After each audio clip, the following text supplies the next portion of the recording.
এক সাহাবীকে জিজ্ঞেস করছে, আপনি বলেন তো নবী কেমন? উনি বলছে কাসিমুল ওয়াজহ। এক শব্দ কইছে, মানে হলো তিনি ছিলেন এমন যার প্রতিটা অঙ্গ, চোখ, নাক, কান, হাত, আঙ্গুল, ঠোঁট, প্রতিটা অঙ্গ যদি আলাদা আলাদা দেখি তাইলে সবচেয়ে সুন্দর, সারা অঙ্গ যদি একসাথে দেখি তাইলেও সবচেয়ে সুন্দর। তিনি আমরা। আরেকজনকে বলছে আমনে কোন, আরেক সাহাবী আমনে কোন তো নবী কেমন?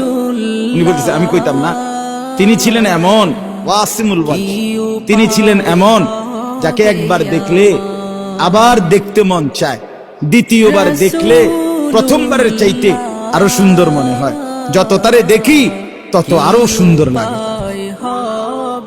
তিনি রাসূলুল্লাহ সাল্লাল্লাহু আলাইহি ওয়াসাল্লাম। আহা মুসলমান, কাকে ছেড়ে দিলাম, কার সুন্নাত ছেড়ে দিলাম?